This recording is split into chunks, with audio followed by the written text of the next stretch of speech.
Marie-Christine Giuseppi, on se tourne vers la mutualité. Je rappelle que vous appartenez à l'UGEM.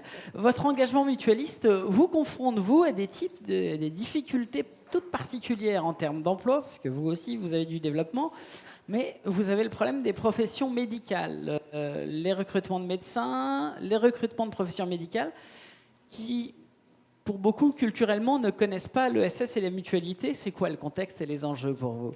Oui, la mutualité étant diverse, on va parler d'une petite d'un partie de la segment, mutualité, voilà. un Mais ça segment, illustre ce que peut celui être. de l'activité sanitaire et sociale, et donc plus particulièrement des centres de santé médicaux et dentaires.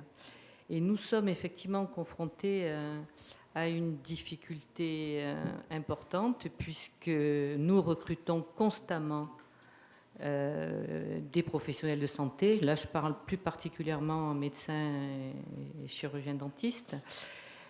Nous développons beaucoup cette activité. Vous le savez, hein, le dentaire est mal remboursé, donc je ne vais pas vous faire un petit cours sur la mutualité là-dessus. Mais c'est un enjeu important pour nous. Il y a un gros développement de l'activité dans ces domaines. Et nous sommes effectivement confrontés à une problématique majeure. C'est que nous nous adressons à une population qui suit des études où le panthéon est le libéral. Oui. Et où d'ailleurs on leur apprend quasiment que ça. Bon, il faut faire un peu de l'hôpital, mais ça reste très marginal. Et alors, les centres de santé, l'économie sociale, ça ne correspond pour eux qu'à des dispensaires dans leur tête. Et c'est très compliqué pour la mutualité qui développe des centres très modernes avec bien évidemment du matériel haut de gamme.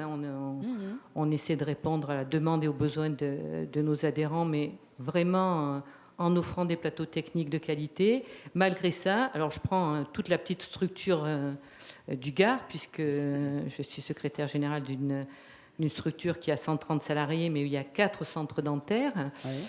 Et ça fait plus de 3 ans qu'on a à peu près 4 postes à pourvoir qu'on n'arrive pas à pourvoir. C'est-à-dire, on en pourvoit un, mais après, il y a un autre endroit où le médecin part en retraite, etc., puisque là aussi, il y a une pyramide des âges, et on est toujours à la recherche de professionnels de santé, et le recrutement est très difficile.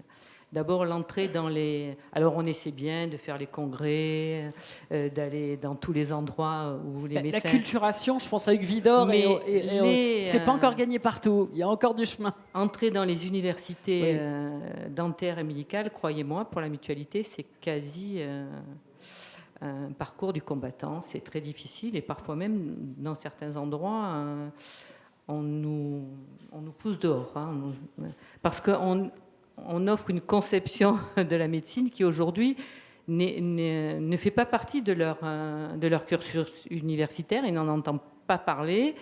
Donc pour eux c'est compliqué, même quand ils viennent visiter un centre, souvent ils sont très très étonnés de voir ce qu'on fait.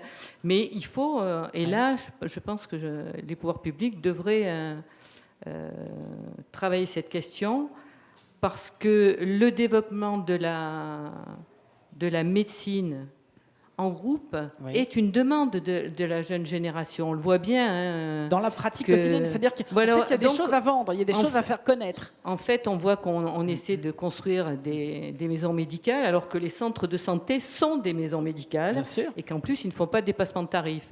Ouais. Et qu'ils offrent du tiers payant global. Donc, ils offrent des services supplémentaires, et on n'arrive pas à les faire percer dans ce paysage. Donc là, on a vraiment besoin de travailler avec le ministère et notamment aussi avec l'éducation nationale pour essayer de travailler cette question, parce que de l'emploi dans ce domaine-là, nous en avons et nous avons des perspectives. Et ce que vous me disiez d'ailleurs, on a des choses à offrir d'ailleurs sur le plan de la rémunération, on n'est pas déconnecté du marché.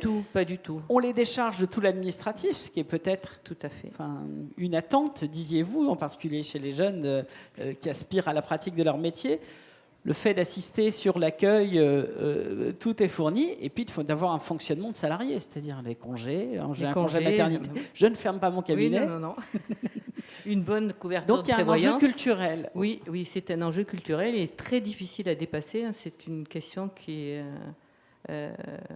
on a du mal. Souvent, on a dans la mutualité évidemment un réseau qui travaille sur ces questions-là, et on voit bien que même là, on a beau avoir des bourses d'échange, on a beau avoir un site pour les emplois, ça reste très très très compliqué, quoi. Bon.